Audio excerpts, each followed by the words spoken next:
Welcome to Flat Earth Debate. I'm your host, Nathan Oakley, and if you are new to this channel, or you have not done so already, be sure to subscribe and hit the bell notification icon to keep up to date with the Flat Earth Debate. If you would like to support this channel, there is a super chat that runs alongside while the show is live. But most importantly, if you would like to join the debate, there is a link in the info box below this video. Simply mute the page you are currently watching, then click that link to join the discussion and express your views on the shape of the Earth. There are a couple of rules in the Hangout. Number one, please do not swear. If you do, you'll be ejected, and if you are, please do not try to rejoin the stream using sock accounts. You'll be warmly welcomed back on the next stream. Please also share the show, as sharing the show increases the live audience, of course, but this in turn increases the chances of a more diverse panel. So please share the show. And one last time, if you are new to the channel or you have not done so already, be sure to subscribe and hit the bell notification icon to keep up to date with the Flat Earth Debate. And with that, I will transition across to the Hangout, as we do have Sleeping Warrior waiting in the wings to chat all about, presumably about TFR and the chat we had with them this morning. How are you doing, Sleeping Warrior? Good to have you here. Morning, Nathan. We're good. Batteries are getting recharged after a monstrous discussion with TFR. It was quite good, actually. Ranty can't make it. He's had to go and pick his missus up from work, so it's just me and thee for a minute. But yeah, it was a good hangout this morning. It was just nice to sit back and put our feet up for a bit, to be honest. Yeah, it was nice. I'm not going to lie. Being asked questions about things that prove the Earth is flat is always going to be high on my list of things to do. So, do we know if we're still being boycotted? Is that? I'm guessing that's still in place. I have no idea. It certainly didn't seem the case on the last show. We had guests coming in and able to talk in the Hangout. In fact, we didn't even start up Skype last show. No, but we did have Ranty on Snipe Patrol in the background, just removing the people. But just so that you're aware, if you join the chat and then you leave straight away, you'll be sniped. It's that simple. Yeah, if you join the show, just say something straight away when you join. Say, hello, hello, hello, and then you won't get sniped by me. Because otherwise it means that we have somebody sat on being a gatekeeper in the background. And although it's allowed, well, not really allowed, but we just turn a blind eye to it. We actually want you guys to come in and debate us on this Isle of Man proof, or any other proof for that matter, because this is the point of the channel. It's a debate channel. And it gives people like me opportunities to present data or evidence that we feel might be strong, and to allow you guys to pull it apart and to see how strong it actually is when it's under scrutiny. And it's the same case for anybody else that's got any evidence that people want to challenge to see how strong it is. Bring it, present it, and then see what happens, see how strong it is. It's an ideal platform for peer review. It should go down in history as a scientific channel for debate, because that's essentially what they're trying to do back. It's all good. So you're going to tell people watching, because they may not know that we were on TFR this morning. Okay, so I got a message from what was the guy's name? Was it Adam? I can't remember the guy's name. A guy just said, "Do you want to come on?" Oh, by the way, Nathan, the Hangout link appears not to be working. I'm just on it now, actually. I just noticed, hence we've gone to the photos on the Hangout. So yeah, I'm just... Aha. I thought I'd be slick and get that done without anybody noticing, but clearly you're going to highlight it anyway. Thanks for that. Sorry. That's all right. What was I saying? Yeah, he said, "Do you want to come on?" And I was like, "Sure, people should see this. I mean, it's stood the test of time now. People have come on for like 20, 25, 30 shows. And they've sent round their best. And to be honest, if it's not been debunked after 10 shows, it's probably right. If it's not been debunked after 25 or 30 shows, you can bet your bottom dollar it's not far off perfect. And although Captain BS in chat is saying that you've been debated, Riley, you lost. Your observation has been debunked, son. Better luck next time. Yeah, dream on. We've had 30 shows. You know, so 30 shows is kind of like, that's enough for us to know that it's relatively strong. Ali, say hello, Ali. man. Good to have you here. You say hello, Ali?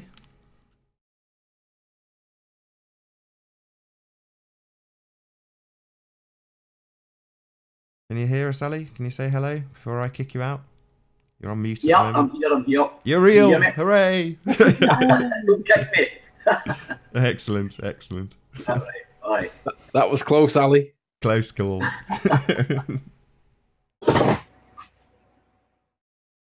So yeah, we went on, and me, Nathan, Ranty, and Chris from FEC, and we just talked about it. We talked about not so much the evidence; it was more about how the evidence played out over the 30 shows, and they actually had the highest viewing audience. Well, as far as I know, it was their highest ever. And I reckon it's probably because half the trolls were in chat listening or on the show listening. So shout out to all the trolls listening because they gave them the highest viewing figures. But it was just nice to sit down and sit back, put your feet up, and just laugh about some of the funnier moments, like Tufted Trees and the ice creams observation and stuff. And it was just nice. I enjoyed it. I think Nathan enjoyed it. Ranty loved it. And it was just good to be able to express our views and opinions about the shape of the Earth with amongst allies, common allies. Nathan, how did you find it? Yeah, as you say, it was just like having your feet up. And I don't know, it's only when the audience tell you back verbally how we have come across, you and I, in terms of how we've handled the evidence and our position. It's interesting because you go back and look at them, and initially we were very much on the defensive. You know, we were convinced, but obviously it's not been scrutinised yet. So if no one's scrutinised it, you don't know what your position is, even though you think you know. You can be confident, but that doesn't really mean anything until it comes under scrutiny. And it has been extremely well scrutinised, I would say. Yeah, I would do as well.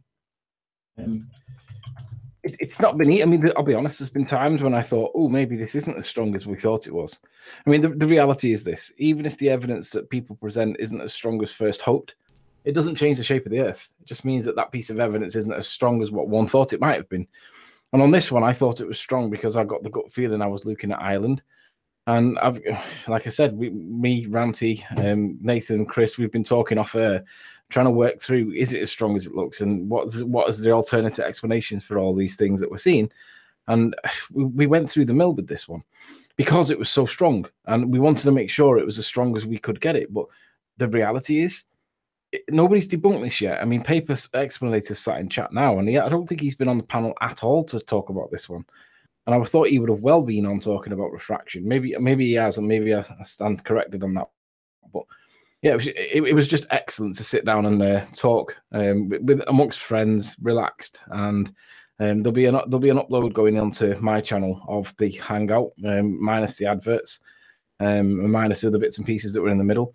So just keep your eyes open on my channel for the TFR link, and then I think Nathan will be mirroring it and sticking it on his.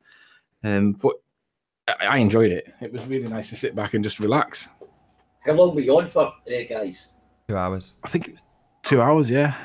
Oh, wicked. All right, okay. Riley, your claim that CN Tower photo could have been taken very close to the waves is probably the most dishonest thing I've ever heard come out of your mouth. Well, I don't know where that. I don't know enough about the CN Tower one, where it shows that the horizon is right, like obscuring half of it. But you could replicate that high horizon by doing exactly what I said. And I actually said I'd like to see exactly how that picture was taken. So that's not a reflection of dishonesty. It's a reflection of requesting more information. If you struggle with understanding the difference between the two Paper Explanator, maybe perhaps you should be in a different part of the internet, like maybe Grammar 1.01. You know what I mean? Are we letting Tim in? That's not Tim. Tim would join with his main account. He's not blocked. He can join with his main account, so that isn't Tim. How were we? Yeah, so in the meantime, it was just great. But look at the photo, Riley. You can see the waves are many meters below the observer. Well, no, I can't see that Paper Explanator. That was the reason why I said what I said. I'd like to see how the picture was taken because it appears to be very low to the surface of the water, and then zoomed right in. So no, Paper Explanator, that would not be correct. You can't see the waves because you can't judge depth of waves from the angle of that particular photo if we're talking about the same one. But then again, you're blind because you can't see that there's a huge wall of water missing from the Isle of Man observation. So where's the Isle of Man curvature if the Toronto Tower or the CN Tower is supposed to have the same level of bendiness? So I think Ali wants to present something. So as much as you want to debate the chat, you know, get in here paper if you want to talk with the panel. So Ali's got something he wants to show though. Are they not boycotting at the moment? No. Yeah, go and boycott. If you want to boycott, Or you're if not they've boycotting given if that you're up. in the show. Go on, Ali, what have you got? All right. Oh well, it was just that. It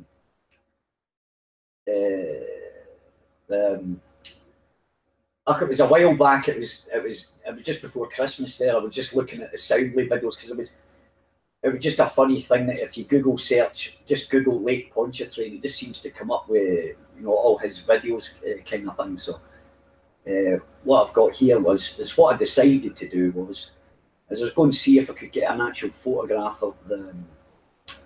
This is what I've done. There's a guy drives round the whole Lake Pontchartrain in a boat, yeah, right.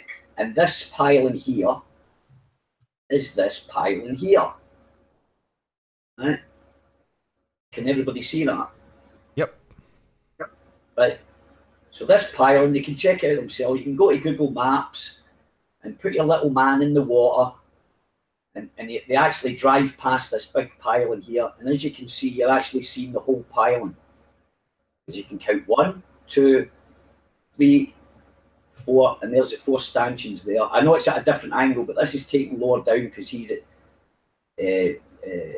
sea level. But you can actually, so there's actually no curvature at all. So you can actually see the whole thing. Yeah. So what you're saying is that what we're seeing here is a mirage. It's a mirage. No, this is reflection here because you can see how it goes straight here. Look, and it goes straight here, right? So it's matched up all the way down there to the bottom.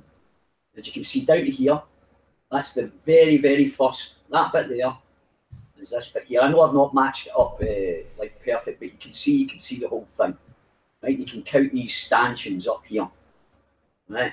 And there's 4. And then it goes to the top here, and you can match these up. It's the same one. We're 4 with that. It's the exact same one. So if these are disappearing behind the curvature, this one's decided to come up against all odds. Right, and I'll just show you another photo, and you can see this tree line in front of. So let me just go back. These were like photographs that I pulled off, as you can see there. This is actually taken from the road, right? This is just grabbed off Google Maps, and it's the exact same place as Soundly took his video for. And as you can notice, according to perspective, straight lines all the way. Now they can say what they like about it, but there's a horizon. There's no curvature, but I'll show you. This one's also taken from Google Maps. This is taken from the other side of the thing, and I think that's a pylon, but that wasn't any proof there. There's Soundly's bit of humour. This is on Google's Maps here, right beside where he took the photograph, Earth's End. And this one here, look, you can see the trees in front of this here. And also, this is a better one actually. How you doing? We've got Physics Warrior. How you doing, Physics Warrior? Can you say a quick hello? Hey Nathan, Riley, have you. Ranty. Good to have you. And there you Sorry, go, there's the trees on the other side. There's your pylon again that we were just looking at. And this is a little bay that comes round here. You can see it in Google Maps. It comes round here. Right? But you can see, as I say, you can see the trees quite clearly here. And that's right next to this pylon that I showed you at the beginning. And one last one quickie. There we go.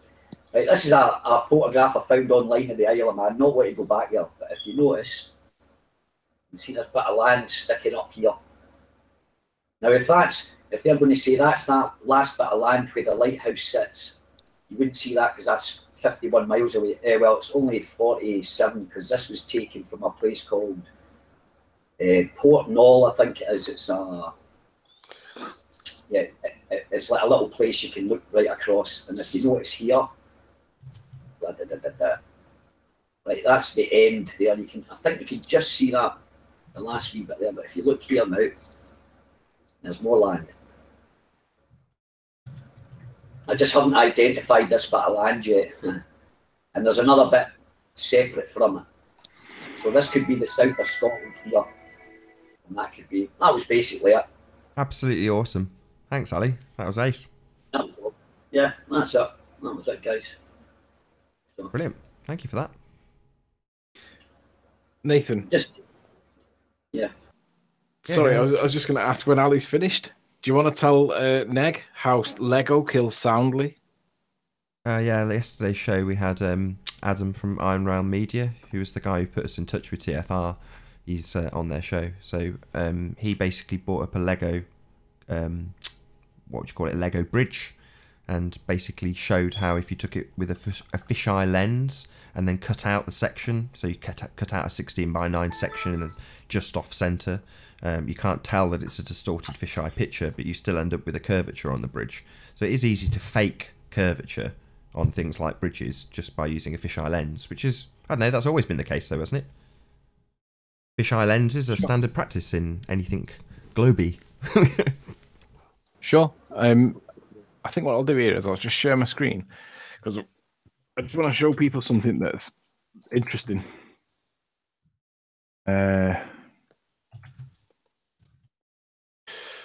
Right, so if I share my screen, where's the chat window? There it is. What Soundly shows is bridges with humps in them that would send your trucks into orbit when they went over them. You know, it's a ridiculous picture. The fact that he's modelled it in AutoCAD, to me, suggests that he's a fraud. He understands the principles of refraction, has engineered them into the AutoCAD program, and knows exactly what he's representing and how he's distorting the truth. In essence, I think Soundly is a fraud. That nickname, which has until now been a joke, I'm more than happy to state for the record now, I think Soundly's a fraud. I think he's literally frauding the evidence. There you go, that's my statement. Yeah, I think I've got to agree, because if you go and watch some of his videos, there was a strange thing with one of his videos. He was about to pan left. You know that view that I showed you there, where he was looking down at that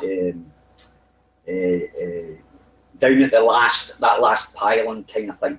On one of his films, he actually started to pan left and then he stopped better of it. He's definitely hiding some stuff, and actually I've got some proof that he is a fraud. Well, in chat yesterday, somebody that isn't worth mentioning his name challenged the perception that it could possibly be fraud. It couldn't possibly be fraud because he's got a P900 and it does not have an interchangeable lens. However, he did not tell you that it does have a screw thread on the end of it to which you can attach lens attachments. And I wouldn't put it past people on the ball side, because they fake rocket launches and rocket things that they say that they're doing. You can see that the 67mm thread that a Coolpix P900 has, you can buy a simple dome kit that fits over the lens, which would indeed connect to the P900. And yet then you could literally recreate curve the way that they say that he couldn't. So somebody in chat yesterday said that you can't change the lens on a P900. Yes, that is true. However, it's not true to say that you can't attach something to the lens. And this is an example of where this is exactly what you can buy. You can buy 67mm lens adapters that are put on a fisheye lens. So has he done this? Maybe. Any evidence to support it? No. But if I went there myself with my P900 and I bought one of these, I could take what it looks like with one on, take what it looks like without one on, and then play compare and contrast. Would I spend 150 quid or 75 quid on one? No. But I would do like 28 quid on this one. 28 quid for this is going to give me a super wide angle macro lens for Nikon, whatever, 67mm attachment to it. So I mean that these things would plug into it based on what I'm showing you on screen. It is possible. So I just wanted to put that out there for people, that if there anybody out there in America that lives anywhere near, buy one of these and stick it on and go and see if he's using it, because you could recreate it. I mean, he's probably bought the cheapest one, but maybe it's the case that he does use one of these and nobody realizes that they exist because they bandy around the phrase, well, it hasn't got an interchangeable lens, you moron. Well, that's true, but it doesn't mean that you can't put attachments onto the existing lens that is already there.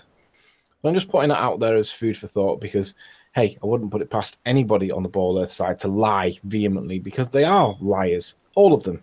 Rumpus, all of them, the whole lot of them. Maybe not Rumpus, he's a little bit more honest, but people like Slice Barkane, he knows.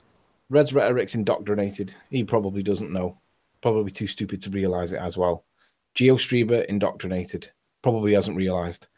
But the older people that are older in life, more wise. Yeah, absolutely. It's definitely food that they would be considering. Did I miss that person coming in then? No, it's good.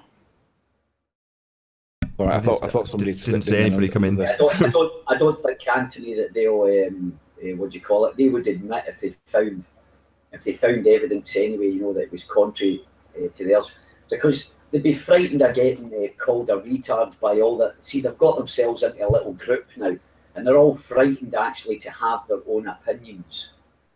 Right? Well, so I mean, what's your view on this one, Ali? We had Miles Davis and Al Kay, both going back up to St. Bees the weekend. And they were going up there literally to try and debunk me in whatever way. So I'm assuming that they're going to... I have to correct you. Miles said that he said he never went down there to debunk you. He went there because it's the best place to get observations. Oh, right. So they're not going there to debunk me. Alki drove 200 miles or 300 miles down the road just because it was a good observation point. The whole of Scotland's full of observation points out into the water. You don't need to go all the way down there. So they're talking all that. Oh, here we go.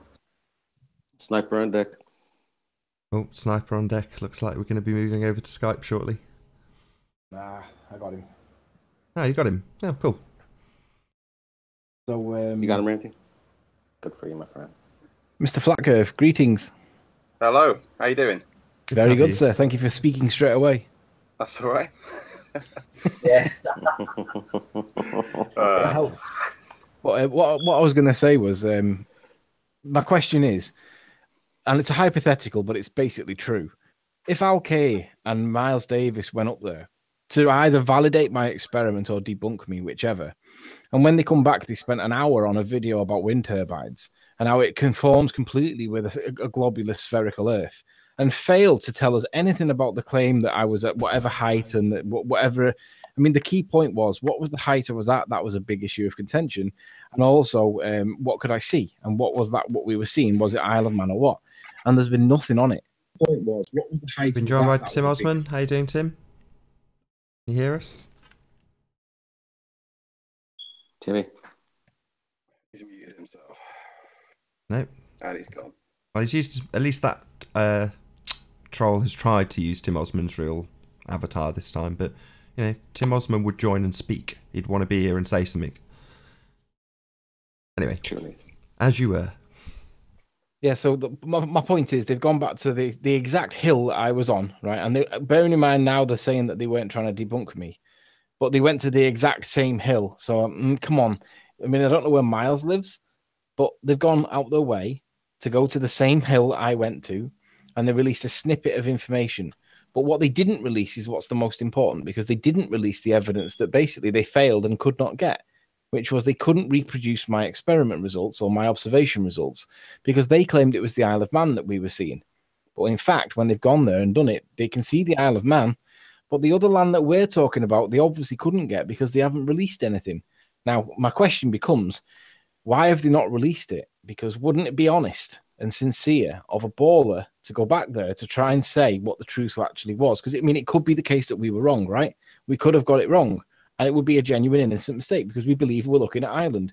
But wouldn't it be truthful, honest, sincere to go back and repeat the experiment and then say, actually, we went back and Riley appears to be right. We couldn't see the land that Riley did see. And that would support his assertions that he was, in fact, looking at Ireland. They haven't released that information. Why would it be that they would withhold that information that's damaging to their claim? Is that honest? I'm going to claim it's not honest. I'm going to claim that that's a deception because they've lied by omission. They're liars. You can tell. Most of that video is about the wind turbines. Yeah. They got an hour's worth of a hangout on the turbines. Oh, Exactly. yeah, I was just gonna Hey, agree Sean with G, I was how just you gonna doing? agree Can you hear us, with Sean? that. Straight on mute, probably a troll. See, people Has who he go left? straight on mute give themselves away by going straight on mute. Oh, he's I know, gone. you did try and say something. I'm sorry, Sean, you've got to be quicker on that. If you're going to join, make sure you got your mic open when you join, because it is going to be the case at the moment that we know there are people out there trying to get in. So make sure your mic's open and you speak straight away. When I entered myself, I got a massive delay, so I only caught the end of what Riley was saying, but I tried to talk as fast as I could, so that might be happening as well. I'm sorry, Sean. If I've booted you incorrectly, please try and join the next show. I didn't mean to. I did hear you talk just as I clicked eject. Sorry. You can actually, Nathan, I think you can actually invite him back in. If you go to that back chat, and you can actually invite him back into there, and he'll That's be the unbanned thing. again.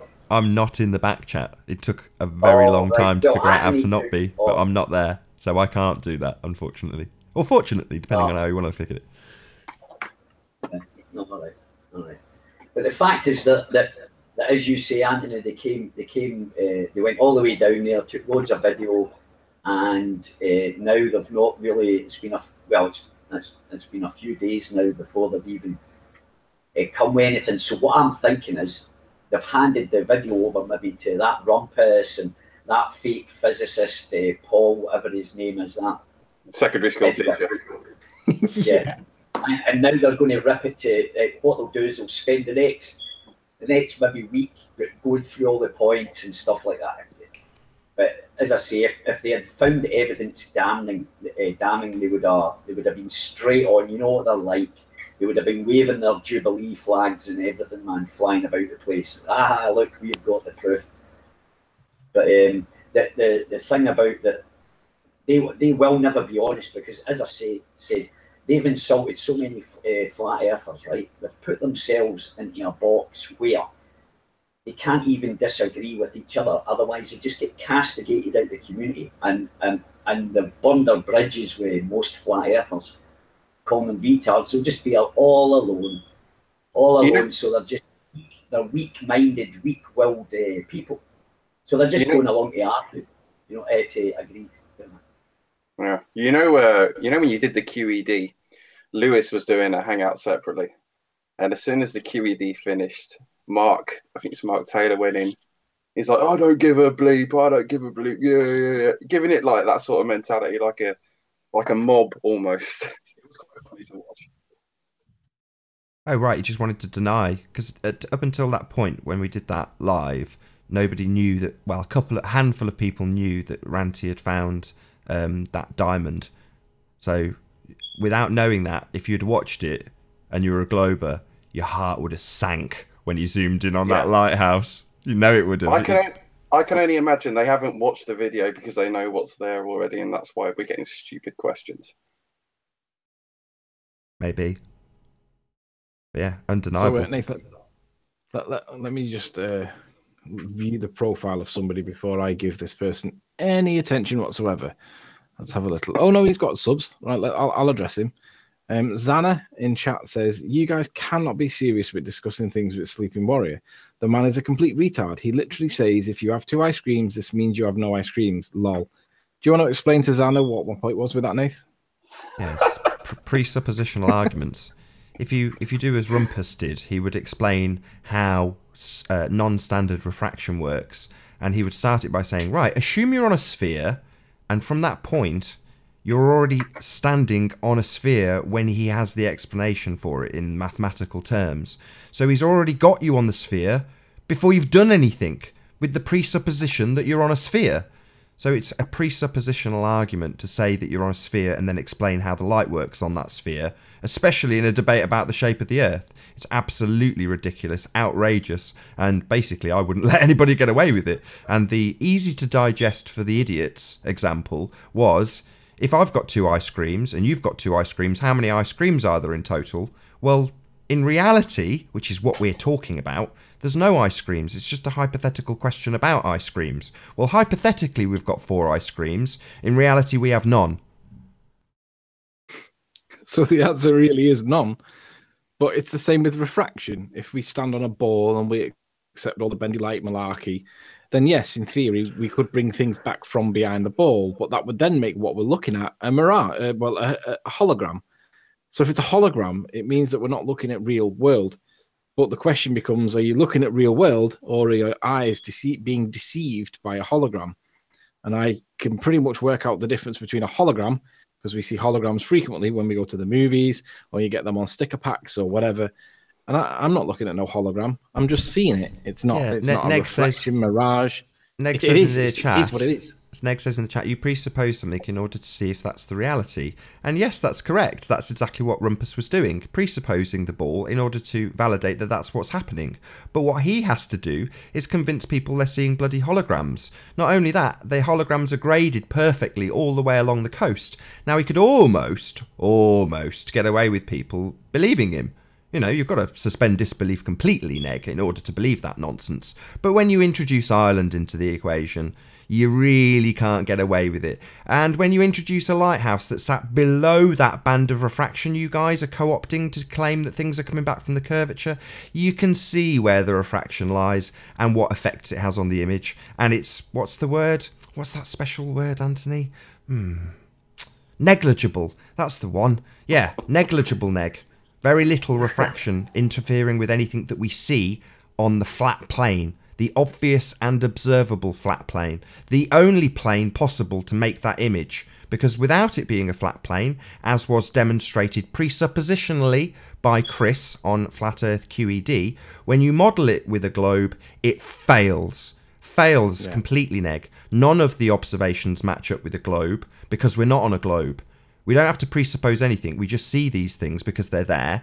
And the actual reality is that they only can be there if we're on a flat plane. Unless, of course, you want to believe you can see your own arse around the curve of the Earth that you presuppose exists. Me, that's nonsense. I see that as stuff of fantasy. Well, that's what I've been labelling you idiots. Fantasists. If you want to believe in holograms and bendy light going around imaginary balls, then that's up to you. Me, I just see stuff and go, yeah, I can see it. It's there. End of explanation. No further explanation required. If you want to get into the nitty-gritty of why things get smaller in the distance, that's very easily explained with perspective. You can also use a tiny bit of refraction on occasions that normally we have things that you guys call curvature. Now, in reality, that is where you have the adverse effects of refraction being brought into play. What we have is minimal, if any, refraction in most of the image. 99.9% of that image has zero refraction. There is the teeniest of tiniest bands, and it's useful. It's useful to place things in the foreground, it's useful to place things in the background. If you understand the effects of refraction, you can detail them and evidence them in the image and use them to your advantage. However, when I took the opponents of this image in terms of its representation of our reality to go and find and demonstrate any, and I do mean any, examples of non-standard refraction, we got absolutely zero. So we didn't get any examples of non-standard refraction. All we got was maths. We didn't get anybody take us to the image and say, look, this is a clear example of this village and the town next to it and the farms above it and below it, all being miraged up around an imaginary ball. We had no examples of that because there wasn't any evidence of that, I'm afraid, Neg. None. Zero. Nada. Unfortunately, it is a flat Earth image because we do live on a flat plane. You don't have to accept it, Neg. You can continue to be a fantasist and believe, as Rumpus demonstrated mathematically only, that you are looking at holograms. That's your bag, but I'll call you a fantasist, buddy. Sorry, you be a fantasist somewhere else, because I don't like fantasists. I'm a realist.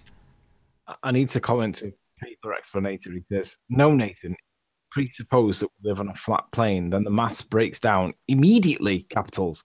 Well, I remind myself of two examples with the Rumpus and GeoStreber. GeoStreber found land masses based on mathematics, which didn't represent the reality of the evidence that we were looking at. There was a missing town next to the farm that he claimed it was. So that's one example. And the other example was with the Rumpus. Rumpus claimed that right at the beginning, he claimed that he can calculate any building now that he has the maths. And when it was put to the test, he produced evidence, or he produced his mathematic calculations to identify a particular thing. And when we cross-referenced it again to the evidence, it failed to match. So the reality was he then got forced to change his position because, quote, I'm being advised or I'm being told that I might have miscalculated. Not that he was wrong, but he was being told that he had miscalculated. Now, if the mathematics breaks down on the flat plane, there's two examples where it failed on the ball earth maths. But secondly, the fact that that Rumpus was being fed info from somewhere because I'm being told was his words tells me that there was a huge collusion going on behind the scenes here. So Paper, the maths breaks down immediately on the ball because there's loads of reasons. We demonstrated it in the Hangouts. People were getting the maths wrong and then having to change the position. So on the flat earth model, the maths is straightforward and it works. It was modeled and it matches the example. We showed how it failed when it was modeled on the ball. So I don't know where you think or why you think that the maths breaks down immediately, but I suggested it works perfectly. You just need to know which maths to apply, Paper, and that probably is the problem. Well, you don't have to apply any maths. You're looking at something. It's just as simple as that. We know the physics of water, and we're looking across water, and then we see something. You don't need to apply anything. Just see it because it's there. I think you might be talking about other aspects of the evidence. You know, like when we're trying to identify a particular spot on the calculator, they want to know how many pixels away from it is to try and calculate a bearing and stuff like that. Yeah. Well, that's all right if you've got a continuous scale, but the scale was variable because it was supposed to be dropping behind a curve that wasn't there. But also, you're looking down the length of the island. You're not looking across the width of the island. You're looking down the length of it. And I think that makes a big difference to the perception of scale. But in any event, the maths was demonstrated to fail immediately when Rumpus was in chat because he had to change his position, and so did GeoStreamer. And I don't know where we're at with regards to apparent debunkings, but as far as I'm aware, there ain't nothing coming back from anybody at the minute. Great answer from someone in chat. Just looking is not how it works. Well, yeah, that's absolutely what you must accept if you're a glober. Just looking doesn't tell you where anything is. Everything that you look at is in a completely different location if you live on a globe. Everything's being miraged up if you can see it at any distance. So, you know, you can accept that you have to analyse things in order to understand what you're looking at because you're a fantasist and you must think that everything around you isn't where it is and being miraged up and holograms. You have to accept that. I don't have to accept any of that. I can just look at stuff, walk towards it and watch it get bigger by the rules of perspective. That's it. That's the end of it. Nothing else to apply. Look at Captain Bullshit's stupid comment there. If you have two ice creams, you would have two ice creams. No, Captain Bullshit. The word if it's one or the other. It doesn't mean it's a statement of fact. It's a position of options. If one or the other. So if you have two ice creams, you don't have two ice creams. So if you have two ice creams, you would have two ice creams. But you don't have two ice creams, do you? Yeah. And the direct translation into this example, if we lived on a ball, it would necessitate a wall of water blocking our view with things that we obviously see. And that presupposition that there is a wall of water blocking my view is laughable. I can just laugh about it.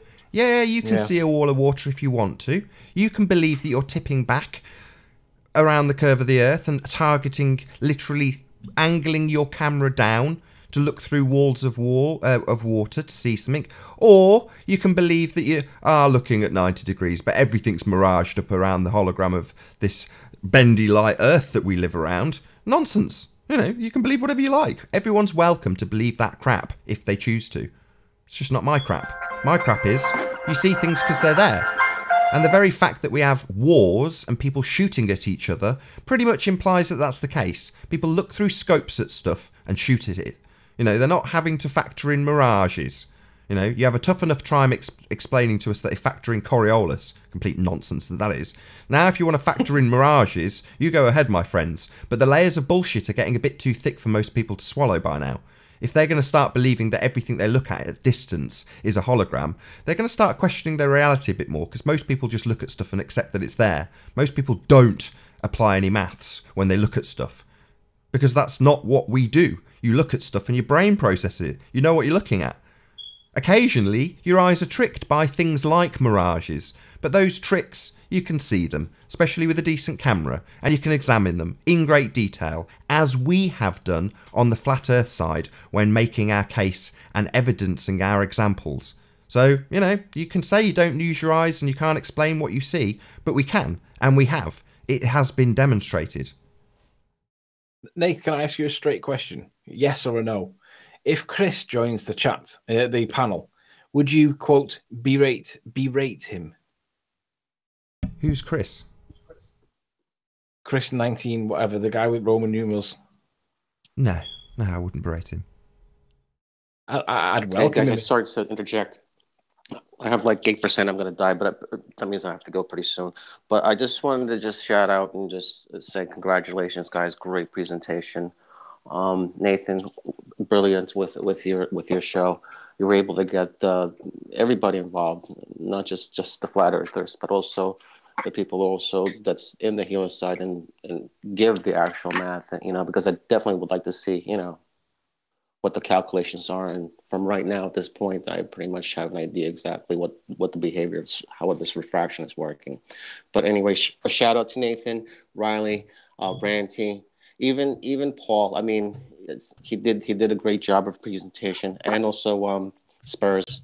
But yeah, I just wanted to say take care, guys. One Stop's going to snipe us. Thank you. One Stop's got into the show. I couldn't catch him in time. I've got him. It's okay. Oh, excellent. It didn't take long for the care, oils guys. to get wheels to get oiled. More like.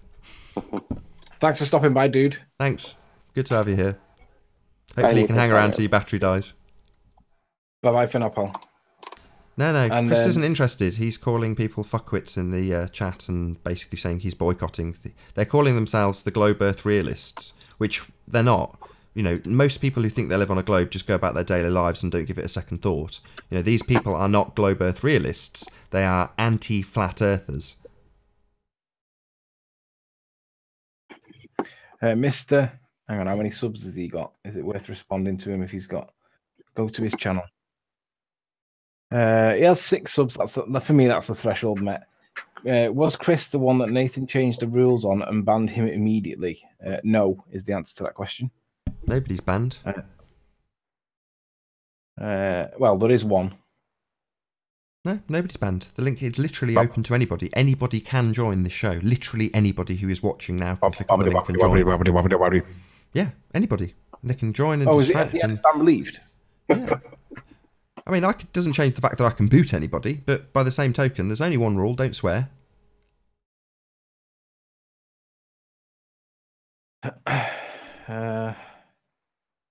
Ask him about the time he lowered my audio levels. Is that Chris, that with the Roman numerals? Is that the same guy that's Al Key?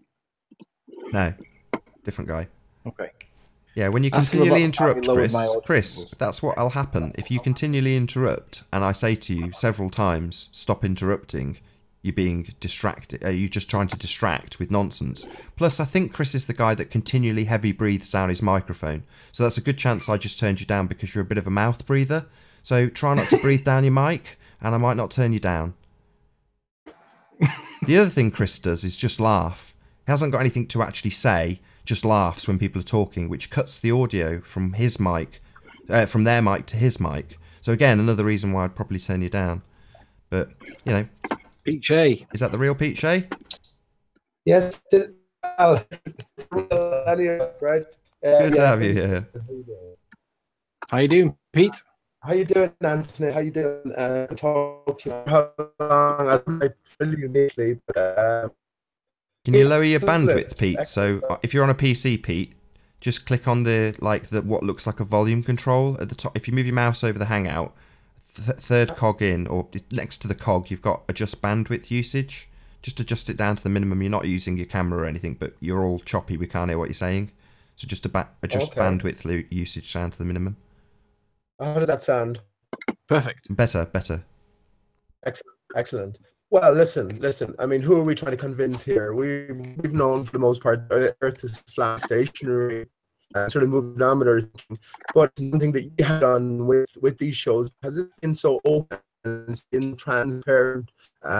This core truth come out, and for me, it's again, I think, the historic sort of who's categorical that the Earth is stationary. We can't hear a word That's you're a really saying, bad Pete. connection. Yeah, you've got a terrible connection. I was going to introduce Dawn, but he's dropped already. Okay, let me go on mute a second. Maybe shut down a few things here. And if you want to retry and join Dawn Treader UK, you're welcome if you want to. Was he not a troll and like joining and leaving? Dawn Treader? Probably. Well, no, Dawn Treader's joined the show and spoken before. He's the troll that got the floor. Do you remember? I know, but was that the real Dawn or was that a troll Dawn? I don't know. I would eject him from the back chat anyway because he didn't join and say anything, so he's got no purpose being here. Yeah, there's a really good question. Chris, Roman numerals, says, why can't you see Ramsey, Riley? Well, you can see in the evidence the reason why you can't see Ramsey. So go and look in the evidence and then come back with the answer. It's self-evident by the evidence, Chris, which is one of the points that should have been brought up in the 30 shows. Well, anybody's welcome to bring up anything if he wants to join. There's still going to be people like GeoStree, but they're a bit slow on the uptake, that don't quite follow the argument quick enough and then present the exact same crap argument again. That's fair enough. People are going to want to do that, and we shouldn't really stop them. Have you had any response from the main protagonists here? Let's say Rumpus or Paul Voigt or Miles Davis. Have you had any categorical response? They've been pretty quiet, right? Well, they're on protest at the moment, aren't they? So they're not going to give us but they're what they call protest is like what they call curvature. What we call flat is like calling them retreating. So they're saying it's protest. We're saying it's retreat because they've got nothing. It's the best they can do, right? But listen, I remember dealing with Rumpus last year, and the exact same issue came up with Miramar Beach footage, a group of islands about 30 miles out. And after all the math, after everything, the only thing they could shout, Negator remembers this in chat, was mirage. You have to deny your eyes, right? And when you're dealing with people who get you to deny the very basis of our existence, I guess, is one of the most core faculties that we rely on. So when you're fundamentally at odds on agreeing on such basic terms, there's no room for any progress really. But yeah, what you have done is categorically proven that the Earth is flat. So what you should be doing is sending it out across the board, giving no sort of media agencies or anyone like that an excuse to overlook this sort of thing. Yeah, it's pretty historic. And to see Ireland, let me just say, I went down Google myself, or not Google, yeah, Google Earth, and it's clear that you can see Ireland, right? There's nothing else it could be. But these deniers, they've shot themselves in the foot, Pontchartrain plimsolls and all, Anthony. And well, again, it's so open and transparent. The truth is there for all to see. Yeah, I mean, the Pontchartrain, I'll have to give a shout out to the Pontchartrain boots. If we really did live on a ball, I'll share my screen briefly. We would all need to wear special poncho boots. So if we really did live on a ball the size that certain people from that area of the woods tell us, we would need special poncho boots, and nobody has poncho boots. We all have flat sole shoes, and that's literally how ridiculous that the poncho boots joke is, because it's laughable. I mean, I've got to the point now where I can just laugh at these people. These people are just ridiculous. Well, I believe that New Orleans, as part of a sort of a legal requirement, legal cover, they have booths set up along the road to Lake Pontchartrain, and you can pick up like your sort of free pair of curved plimsolls as you enter the area, and then you can just deposit them in similar booths as you're leaving the area. So, how you doing, David? Can you hear us? Hello, David. Hello. Can you hear us, David? Yes, sir. How y'all doing? Excellent. Nearly had you then, David. Nice icon.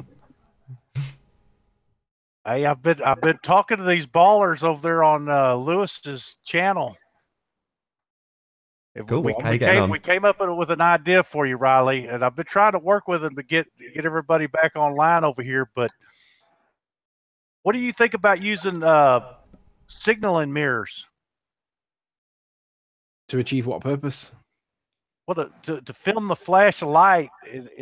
See, the problem that everybody's having is that they don't believe the height that you're at, and there's just a lot of discrepancies, or they say there's a lot of discrepancies, and I'm just trying to I've been talking to them, and we were talking about signal lights, that if you could go to that lighthouse and get, because they were talking about there's another guy that lives over on the Isle of Man and film the flash of light. David, you've not been keeping up to date with the flat Earth debate, have you, David? Come on. I mean, light bends according to the model, so a flashlight wouldn't help because it would be subject to the same bend that the normal light would be subject to, so it would achieve nothing. But even if the observer height was an issue for them, they need 2 miles worth of observer height for us to see what we're seeing. So they're arguing over the observer height over what, 50 feet, 100 feet. They need 4,000 feet to match what we have. So I understand what they're doing is trying to muddy waters on something that's categorically straightforward. There is no curvature, and the amount of curvature that's missing is miles, not a few feet, not a few kilometers, miles. So but there is a source you can go to, David. There's a source that, I mean, obviously this isn't something that Anthony can pull out of his ass, so, you know, but there's a guy who's been there. I'm pretty sure he'll have measurements and GPS coordinates. His name's Al Kay. He's been up there with Miles Davis. And obviously we're all talking about this subject, so they've gone up there with an intent, and I think the topic of discussion at the time was the height of his observation. So I would definitely hit Al Kay up. He'll have that information. He hasn't given it to anybody, but he'll have it. And I don't think he'll give it to you because it's probably, I reckon, I mean, I'm no expert on heights, but Ranty said to me, have you ever worked at heights on ladders or out? And I said, no. He said, when you're on ladders or working at any height, it always feels double what it actually is, because we don't have a depth, we don't have a height gauge built into us. We judge distances laterally, we don't judge them vertically.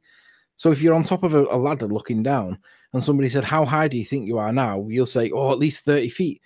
And when you actually get the tape measure out, it's usually about 15 to 20 feet. So you've doubled what the perception is. You've doubled the height based on your perception. And Ranty said it's exactly the same with this. He said, if you've got no experience at working at heights, you will think that it's a lot taller than it actually is, which is what every troll baller did.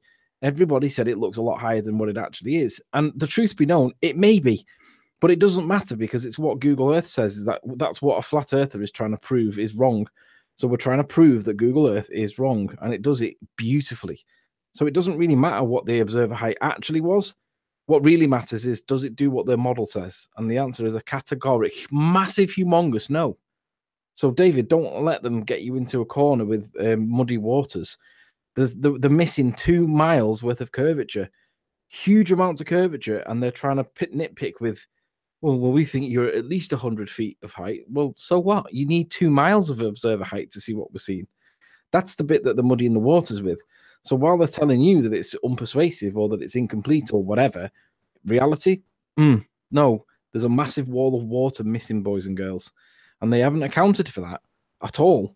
Nobody can explain it. They have to talk about bendy light and all that. And we've had Rumpus in over and over and time again. And it's nonsense. It's complete nonsense. And even if it was true, they haven't proved causation in any event. They've simply suggested it with mathematics as proof.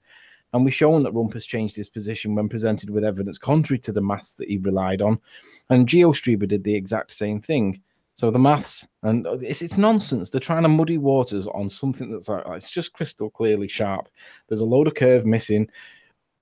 They can't explain it. That's really the problem. It's well, the thing is that when they're saying the light bends, right? Light does bend, but it doesn't arc. It deflects, it reflects, and it refracts, but it refracts at an angle of incidence depending where the light is when it hits the medium. It doesn't bend in an arc, and that's where they keep going on about it. It doesn't bend, and I'd like to see if people are saying that it does bend like that. Let's see an experiment to prove it. We can show experiments of light refracted at angles of an angle of incidence, right? We can see it come off at a 45 or a 25 or a 5 degree angle and then continue in a straight line. But we don't see it curve as in arc. So that they're using that bend. So light does bend, but it doesn't bend in an arc. It just refracts at an angle, or reflects at an angle, or deflects at an angle. It doesn't bend. All their calculations are based on a horizon at 2.8 miles or 3 miles, whatever, at a certain height above the ground, 6 feet, say. Now, if this can be shown not to be true, and the work of Wide Awake shows us categorically that the horizon isn't at 3 miles. That's probably the limit of our visual range. And when you bring instrumentation into it, then, you know, this horizon is extended. But that figure of 3 miles is the basis of all of their further calculations. It's irrelevant because there's no reality to it. So if that can be shown to be the case, I've said this before myself, I don't tend to think too deeply about anything to do with a ball, spinning ball Earth. I know it's a non-reality, so you're venturing into a fantasy when you're concerning yourself too much with it. That's the way I realize, because it's not part of reality, it's not part of truth.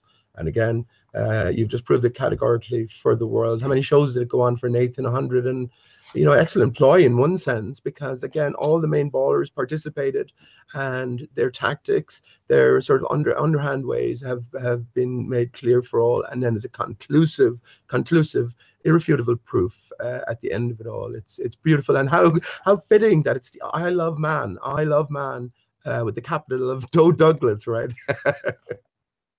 Doe Douglas. It's like Soundley's stuff. You know, do you disagree with all of Soundley's? Well, Soundley's stuff's at 16 miles, and this observation's at somewhere between 85 and 140 miles. So that puts Soundley's into a very small area, and we're talking like nearly 10 times, just over 10 times, because just under 10 times. Soundley's at 16 miles, and we're talking about 140 miles, and it's flat as a pancake. So yeah, that I mean, judge it for yourself. If Soundley's showing that we live on something the size of a basketball, yet evidence that's 10 times further shows that it's flat as a pancake, it must tell you that Soundley's not quite showing the real world that we live in. However, before you get into tearing Soundly a new one, I'm just going to do a very quick link because we've had about an hour on this broadcast. So if you're new to this channel or you have not done so already, be sure to subscribe and hit the bell notification icon to keep up to date with the Flat Earth debate. We've got a new guest who's joining, presumably just waiting for me to do this link so he can snipe the show. So bad timing for you, my friend. If you would like to support this channel, there is a super chat that runs alongside the show while it is live. But most importantly, if you'd like to join the debate, probably wait till I'm not doing a link and make sure you say something when you join, but simply click the link in the info box below this video to join the discussion and express your views on the shape of the Earth. There are a couple of rules in the Hangout. Number one, please don't swear. If you do, you'll be ejected, and if you are, please don't try to rejoin the show using sock accounts. You'll be warmly welcome back on the next show. If you haven't already, please share the show, as this increases the live audience, of course, but that in turn increases the chances of a more diverse panel. So please share the show. And one last time, if you're new to the channel or you have not done so already, be sure to subscribe and hit the bell notification icon to keep up to date with the Flat Earth debate. There is approximately 1 hour left on this live stream. Okay, Turbo Tim 129, girly ankles guy. He asks, when am I going back to repeat the observation? And I answered that I don't need to go back because Miles Davis and Al Kay have gone back and failed to repeat the observation. And that validates the experiment or the observation from my point of view, because they failed to show that the land that I was looking at was Isle of Man. That failure showed that the atmospheric conditions were not as nice as what they were for me, and therefore it proved that I was in fact seeing something significantly further away. I don't really need to go back. I will be going back, and I will do it. However, there is no need to, because it stands on its own. It stands in its own footprint. It stands on its own merits. Nobody else has been able to prove that the land that we were looking at was in fact Isle of Man. Whereas what else? There is no other land it can be. So girly ankles, I will be going back, but there is no need for me to go back. It's already been proven by Miles Davis's failure, just like George Airy's failure. So you've departed completely from the possibility of a ball or any sort of curved surface, Anthony? I think so, because I'm persuaded by that little lighthouse that's 51 miles away, that's on the edge of the furthest tip of Isle of Man. That's like, if there was any curve, that still should have been behind the curve. So I'm leaning more towards it being totally flat. I don't want to say it's totally flat because I can't prove it's totally flat, but I'm moving. Yeah, I am moving against the idea that it's like something that's possibly the size of Jupiter, because it appears to be flat. I understand your caution, man, and I often clarify this myself. Is, you know, we're very limited in what we can say definitively, but I can say definitively, according to the bounds of our known Earth, everything appears to be flat and stationary, level and stationary for the most part. Beyond that, you're into speculation. Obviously, wild speculation is what's called for even. And you know, once you get beyond the basics, again, we have difficulties with the simple questions. And well, what is the moon? What are the stars? What is the sun? What is the bigger system? These are the deeper questions that, well, I think we need to be broaching as well, because I think the answers have been given to us. But yeah, certainly flat and stationary Earth. All these bowlers know it as well.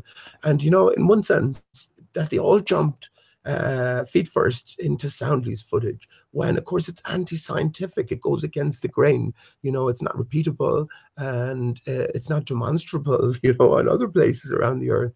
So to jump in with giving full support is very suspicious. In one sense, I use the term hoisted by their own petards. Is this what's happening? If all illusion has been shattered, then these people are showing up the ridiculousness of the ball in their own way, and maybe that's the part that they are playing ultimately. You know, yeah, that's the way I like to think of it. I just want to ask Nathan a question. Excuse my language. Excuse my. It's a terrible word. I'm sorry. I just want to ask Nathan a question. We see Alex Cat Earth in chat. Hang on, FE Cult Skeptic. Is that Alex? No, so someone needs to speak now. Oh, yes, go ahead. FE Cult, how you doing? Hello, can you hear us? Can you say hello? Yeah. You need to say something if you're going to join. Did he speak? No, I kicked him in the end. You know, it's obvious when people just don't want to say anything. Yeah, you have to join and speak quickly, otherwise you will be potted. But Alex is in chat, Cat Earth. And he's been asking for the beach. He's been saying, show me the beach. Show me the beach. So now we haven't shown him the beach because there's no grains of sand to show him from 51 miles away. However, there is a lighthouse that's sat on the corner of the beach. And if there was a real beach there, it would be the beach. So my question is, Cat Earth, are you going to accept that there's evidence now directly contrary to your opinion that we live on a ball and you are actually seeing the beach? Because although there isn't physically sand there, it is the coastline from 51 miles away. It should be beyond a quarter of a mile of curvature. Or are you going to instantly dismiss it because you think, oh, God, they can't possibly be right. I couldn't possibly turn against my religious family because you've been asking for the beach and now you've got it. So what's your position, Cat Earth? Are you going to dismiss it? He says, you ain't going to bait me, Riley. But it's not trying to bait you. It's a simple question, Alex. The Earth is obviously observably flat, as demonstrated in this image. And Anthony's detailing one particular observation at 51 miles that is literally on the shore. This lighthouse sits on the shore. We're asking, does this affect your paradigm in any way? If not, fair enough. Just say I'm a denier or whatever it is. Maybe that's the answer already. Who knows? We'll see. But I'm interested, Kat, because you've been asking these questions. I assume where's the beach was a real question. So the lighthouse ain't the beach. Yeah, it is. Okay, so it's on the shore. Let's show for the benefit of just Alex why the lighthouse is in fact the beach. I accept that there are no grains of sand in the, you know, we're talking about the lighthouse light itself being about 8 pixels, and he wants the resolution you want, Alex, is beyond phenomenal. But fair enough, let's show him a high-res image of something that he claims is not the beach. Fine. So what we'll do is we'll just make sure that there's a line of sight, and in case Paul Voigt's watching, a line of sight means that you can see it without obstruction, and we have a line of sight to the beach. And if we zoom right in, we can see that the line of sight takes us right on the very furthest point of land possible that you could possibly get to. And now we can move that out of the way. And we see what looks like some kind of coffin-shaped perimeter wall. And around there, you see a lighthouse. And the lighthouse sits at 23 feet. And this darkened bit here is where the water goes up to. And the water goes up to here as well. I mean, come on, Alex. That's as good of the beach as you're going to get, my friend. 23 feet. Bearing in mind at the observation point, you're calling that hill that Anthony stands at on the beach. You're calling that 100 feet. This is 23 feet, Alex. So if you're going to say that this isn't the beach, are you also going to accept that Anthony Riley wasn't at the beach on something that you want to call 100 feet? Because this is a lot lower than that. You accept that, right, Alex? Either that or you are literally stupid. So it's like 20, stupid. It's 20 feet up, and you can see that the water literally comes right up to all these different color parts. I mean, that's as close as the beach as you're going to get it, Alex. I mean, what more do you want? Doesn't it look like a tree stump, right? If Doesn't it you look had like- the I was sand, amazed- sorry, he'd have Anthony. another I was objection. amazed If at you all. had the sand in that image, he would literally, he's a denier. He's a denier. There's no other words for it. Does that lighthouse work? Could you film that lighthouse at night with a camera? I don't think don't the know about lighthouse that actually with a camera. functions. That we don't use lighthouses these days, generally speaking. That's why there's no Because convincing. I've been talking to these guys, and it sounds like since this has been pretty much, we need to come up with an experiment everybody can get behind, and signaling mirrors last night. And if you had somebody out there where that lighthouse is with a signaling mirror, and you could actually film it, I think it'd be Well, what more of a something signal that- mirror do you need than literally the dot that is the lighthouse? Yeah, you got a lens of a lighthouse. What more do you want? Exactly. Couldn't have said it better, Anthony. Literally, that is signalling the light. That's why I call it a diamond. The reason we can see it is because it's catching the light on this exceptionally clear day and shining like a diamond back at us from the tip of the Isle of Man. The problem question with is the who you're trying signal to light- convince as well. These people are playing a part, so they'll come back and just deny everything again and again and again. The proof is already there. Well, that Exactly. lighthouse is operational, by the way, guys. That lighthouse is operational. Oh, cool. There's your Yeah, answer. So, yeah, you could get a light yeah, from you'd it. imagine there's evidence that pussy Earth, I mean cat Earth would be It swayed flashes back to, twice. It flashes to the planet. twice every 30 seconds, and it's white. It's a white light, and it flashes twice every 30 seconds. yeah, sorry, Ali. I Right, was just well, saying that changes things because if it imagine flashes that twice every if it flashes twice every 30 seconds, and I could probably see that at nighttime if the waves aren't huge, if it's like a normal wave and like small waves. In fact, even if the waves were quite big, I'd see it from that mound. I could probably validate that. So what happens if I got 2 or 3 flashes in 30 seconds? I mean, Ali said it was 2, but Huge Ube is saying it's 3 times every 30 seconds. If I could get a flash pattern at the right bearing distance from that observation point at night time, that would prove that we are in fact seeing that lighthouse. Well, that's what I said, Anthony. Remember, I was talking about if anybody else can do this. There's a web page called Marine Traffic. What's it called? Marine Traffic. The buoys, the buoys or the lighthouses all over the world, right?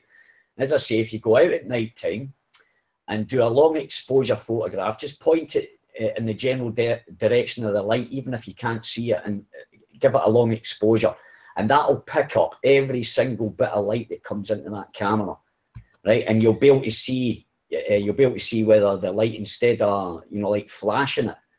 I think people should do long exposures at night time.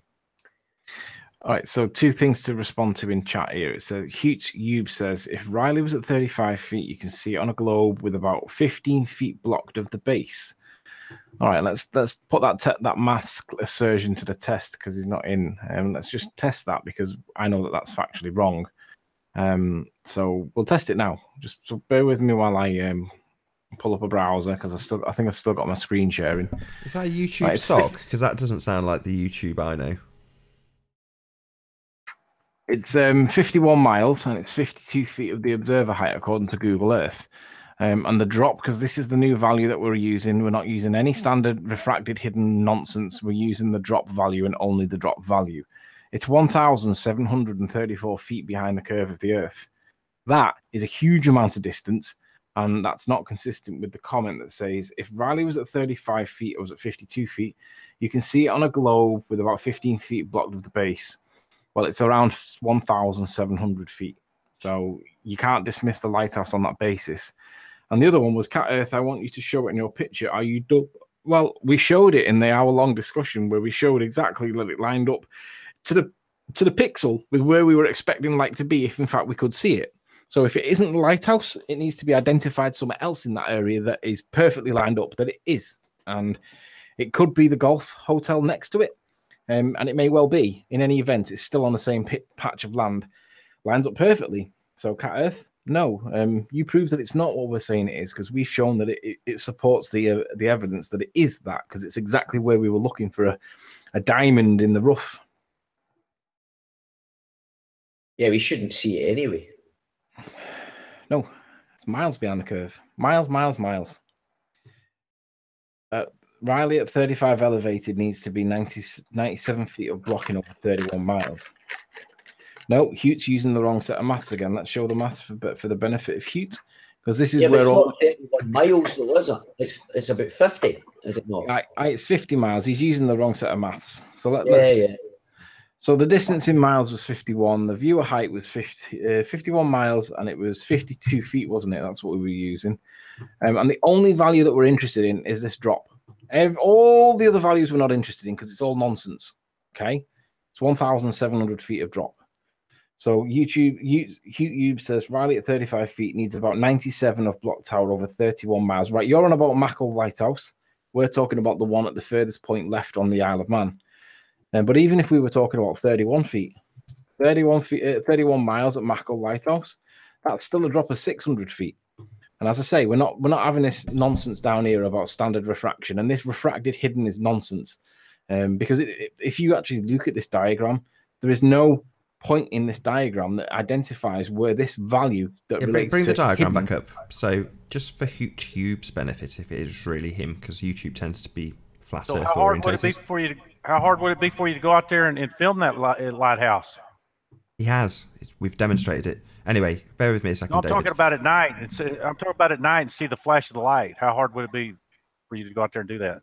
Well, it's a 2.5 hour See, the only drive. thing that it's 2.5 hours. I didn't know. Realize it's that far. Yeah, it's a fair. I mean, I don't mind going back and doing anything that anybody suggests, because the reality is I could probably see it, but I don't know. Hey, Riley, I've been talking to these guys. I just think if there was an experiment that we could agree upon, that everybody would get behind it and then do the experiment. Because I've been talking to these guys and they just act like that for some reason that your experiment is not legit. I don't know. I understand where you're coming from, but sure, it's down to them to falsify it, David. It's down to them, and they've attempted it, but they haven't released the data. So as I said to you earlier, go and ask LK for the data. He's gone to falsify this experiment, but he hasn't released it, which is telling. You're charging us, but it's already been done. They've gone out with identical equipment to identical spot to take identical observations, and then not released any of it, not told us about their viewer height. They could have confirmed all of this. They could answer all of your questions. You're asking the wrong people. We've got what we've got. They've gone and acquired more, and they're now telling you that we need a different experiment. Would you not say that's very telling? Yes, sir. But I didn't know about that other part of it. To be honest, David, but if I can just before it's on screen. So if YouTube is asserting that you don't need very much curvature, it's not going to be blocked very much. Your observer position, in and of itself, dictates that the globe is nonsense. At no stage did Anthony angle down his camera in order to meet the horizon and then find that the holographic particular point, that in this case this lighthouse, has been projected up from behind the drop in order for it to be visible, which is what is necessitated. If we are talking about holographic projections coming back from around the curvature while you're leaning back at the observation point in order to see it, the absolute necessity is that the figure that we are talking about here is drop. That is how much it is having to be lifted up, projected up from behind the curve of the Earth in order for it to, in this instance, meet the horizon, which was the biggest problem with Morgold Lighthouse. Because if you want to start taking measurements of Morgold Lighthouse, we also see below it. So it's not just measurements of the tippy tops of the lighthouses and bringing them back from behind the drop, because in this particular instance, there's no little wormy, weaselly line of refraction blocking the bottom of the land below that lighthouse. We do see what's below it. It is there. So you've got to bring that back too. And when you start calculating back how much is below the lighthouse, you've pretty much got to bring all of it, the entire island. So it necessitates the entire island to be brought back from the drop. But it gets worse still, because you can see from this diagram, and I'm going to highlight this with my mouse, if I can get my mouse working. Right, so if this is Morgold Lighthouse here, and it's X distance being projected up so it can come into our line of sight, we also have this other lighthouse further behind the curve of the Earth being projected up at a greater rate to meet the exact observation as though it was on a flat plane. So this is being holographically projected up to this point, and then this is Morgold Lighthouse Yeah, and then we also have other observations much further away, in this case 51 miles away, that just coincidentally are also perfectly miraged up, so that from the viewer point, even though there's a much greater effect of miraging and looming and holographic projections going on at this end, we've got the normal, just non-standard refraction amount at this end. So we've got a gradient, this perfect gradient projecting everything up at varying different rates, all perfectly into the line of sight, and it just happens to look like what this line of sight actually is. This represents what we actually see, and it's a flat line. In reality, none of this is occurring. We've not got anything being projected up. Morgord Lighthouse isn't being projected up to this point, and the other Lang Ness isn't being projected up to this point at a different distance, at a different curved diameter. The mathematics to account for this makes it the biggest shit sandwich you'll ever have to swallow if you want to accept that that picture was taken on a globe. In other words, it's too big of a sandwich to fit down anybody's mouth. Nobody's going to accept this crap. It isn't happening. We're just seeing this stuff. All that you need to explain is perspective. Things get smaller as they get further away, and that's precisely what we see. To the point where what we see up on this line, the other lighthouse, is smaller than the lighthouse in the foreground, but it's on the exact same plane, exact same flat plane, because we live on a flat plane. Nath, Tony Vincenzo says, Brenda, this has become your typical flat earth echo chamber. Good job, morons. Feel free to join. Brenda, the link's in the info box. You are free to join. You will not be removed. There are no snipers. We're well on the case. So you're not going to get sniped out by your own side, like has been the case in the last few days.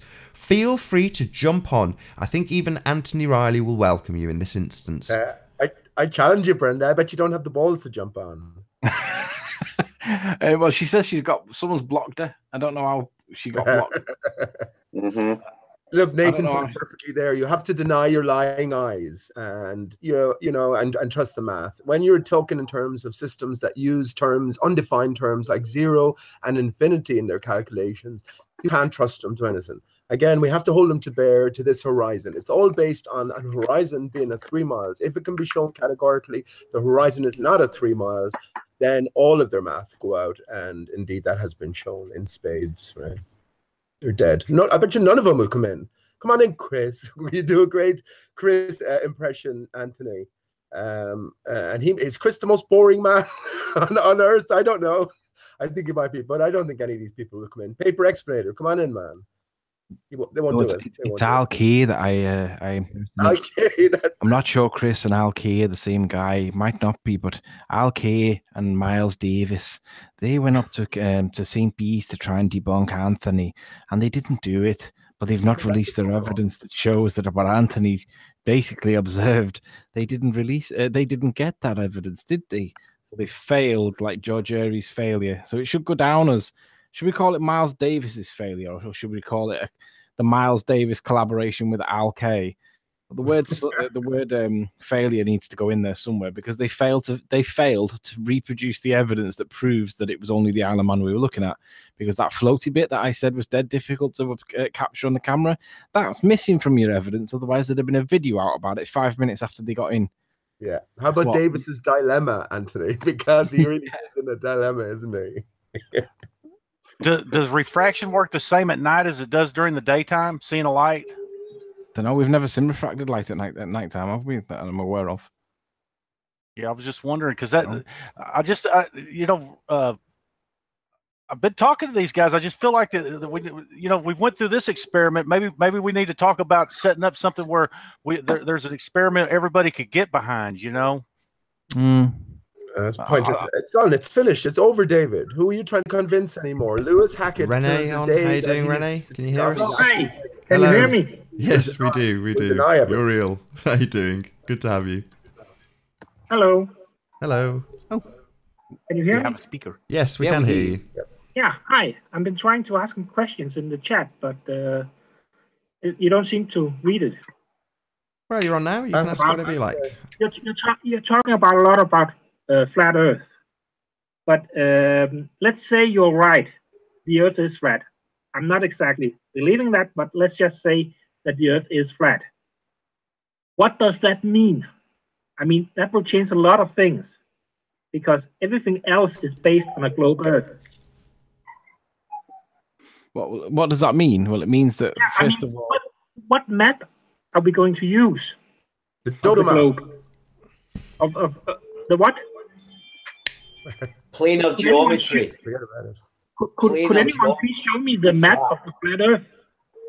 Planar geometry. We can use Go and that. find out yourself, man. Go and look yourself for the map. You first Can you show us a map of the ball? satisfy yourself one that at it a is flat time. and Don't stationary. jump down his throat. Think through the implications of it. That's what each individual has to do, right? I have been trying. I found the Gleason's map. Well, I can give my point of view. That's not working out. I found something. If you rotate, hang on. If you rotate the Gleason's map, so Australia's at the bottom, a picture of a dodo pops out. Now, the dodo bird never existed. So, as is the nature of this game, the truth is encoded in ways you wouldn't expect. That's my point of view. You have to change things around a little bit, but fundamentally, you're still dealing with a flat and stationary plane, an enclosure above us, and a fixed and fast relationship between the land masses, which all the land masses are is just the land sticking out above the water. This is all it is. The Earth has been subject to an inundation, and I think there's a greater story there. I've talked about that myself. But for you yourself, just settle on the fact that the Earth is flat and stationary, then work your way through the consequences of it. Yeah, but what about space? Does that exist? that was my next thing. NASA would be disbanded tomorrow, wouldn't they, if the Earth turned out to be flat? Yeah. But what about satellites? Satellite TV, GPS? Is that based on to Flat Earth 101, right? So someone give him an answer. One person, just one. To satellite TVs. Can I say a few sentences before you answer? I mean, I live in Greenland, and until 2009, we were dependent on satellites to provide internet to Greenland. Today we have a cable, but before 2009, everything was over a satellite. All right, we still got parts of Greenland depending on a satellite. I'd like to respond. I'd like to respond to this guy. I'll start by saying the prerequisite for a satellite requires that there is a line of sight to the satellite in question. And when you get your camera out or your P900 and you follow the line of sight that a satellite dish lines up with, you see nothing in the sky. Yet they expect us to believe that the International Space Station, which is a satellite, is clearly visible. I mean, you can see it without even a P900. You can see it passing the night sky. So my question... There's a difference between a satellite, a TV satellite, and the International Space Station. It's the size. Okay. Hey, can I just... Let me interrupt here, guys. They've actually got underwater cables that supply Greenland. It's attached to America and stuff like that. Yes, I know, but not the northern part or the eastern part is not connected to that cable. Okay, hang on. Let's keep What it part simple. of Greenland are you in, man?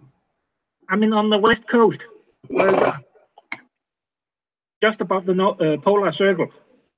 So you don't want to name the city you're in. You don't want to name. Yeah, the town. okay. I'm in Sisimiut then. Okay, how far are you from Nuuk and UK? How far are you away from the capital city? I can't remember. About 400 kilometers north. I'm just above the polar circle. Okay, continue. So is anybody going to go on to? Just a quick question then. When, do you have cell phone towers? Yes, we have. We have satellite. We have cell phone towers in this town.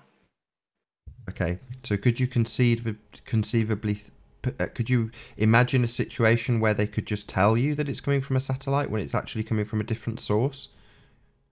Yeah, but what source is that? I mean, I've just talked to a guy. I talked to a guy who's controlling the electricity network on the east coast of Greenland. They do not have a cable there, and the internet is extremely lousy because they're going over a satellite. Sure, or it could be a very weak, but it could be it could be something else. Set up a is what we're saying. tower because where they're going to get the signal from. All right, let me carry it. Let me get back on track. Okay, the satellite requires a line of sight. I've put a link in the chat there. Go and check that out. I know we got a lot of cables across the Atlantic Ocean, and I know Greenland Connect is one of them. And they have transmitting towers, right? They have transmitting towers on Greenland. Tele Greenland, our communication agency, or what you call it, firm, has a cable from CLS. From Canada to Iceland, going through Hagodog and Nuuk, and they just extended the cable up to Asiat. But the rest of the cities is either connected by a radio link or by satellite. If you look at a map of Greenland, if you look at the top where Thule Air Base is, Karnak, it's on the west coast, north and west coast of Greenland. Okay. They do not have any kind of cable there. Okay. They are dependent on a satellite. Right. Listen, dude. Speak to me. Let's deal with this, okay? Now, I've gone back to the line of sight point because it's important that we have some basic established facts on satellites. They require a line of sight. So my next question is, what do you think your satellite is pointing at that it's receiving its signal from for you to communicate? And then my next question based on that is, do you have any evidence to support your position? And if so, could we see it, please? Because we've never seen any evidence of satellites, and we would like to see some. So if you've got an assertion that involves the word satellite as your answer, can you show us what we can get a signal. When I was 30 years ago, when I lived in Denmark, we had satellite TV. Okay. We pointed a dish at, I think it was called 1 degree west and 5 degree east. That was what the satellite was called. Okay. According where they are. All right. So we've got to the point where we receive a signal. And what now I'm asking you is, what is sending the signal? Because if there's a satellite there that's sending the signal, can you identify? The satellite is receiving a signal from Earth and then relaying it back to Earth. Okay. So can you show us which satellite that you're referring to that you believe you're receiving the signal from? I can't remember what its name. I think it's called Inmarsat 5. Okay, so go and find out some research it for us and come back when you know which one it is. Just Anthony Riley, just humour him and just do a quick search. That was all over the Earth. Do a quick search. It's easy enough. Just cursory search. If you can roughly remember the name, you'll probably find it with a cursory Google search and just see what we come up with. What did you say was the name of the sat? Inmarsat. IMASAT. One moment. No problem. Inmarsat 5. Inmarsat 5. Inmarsat Courage. Am I still screen sharing, Nath? Not yet. Just let me know when you want to be. There's some nice cartoons of it. Well, we'll get to that. You're as eager as me, Mr. Flat Curve. We know where this is going. Well, if we look at this page, can I write? I'm not good at the Hangout. This is actually my first time I ever tried Hangout. Really good that you joined. Thank you. Most mysterious place on Earth, Greenland. €1,000 for a cup of coffee, apparently. Is this true? Anthony, can you click the link that Rene is I just if we look at that side there. Can you see that side? Yeah, I'm on the site now. Nath, do you want to present me? Yeah, sure.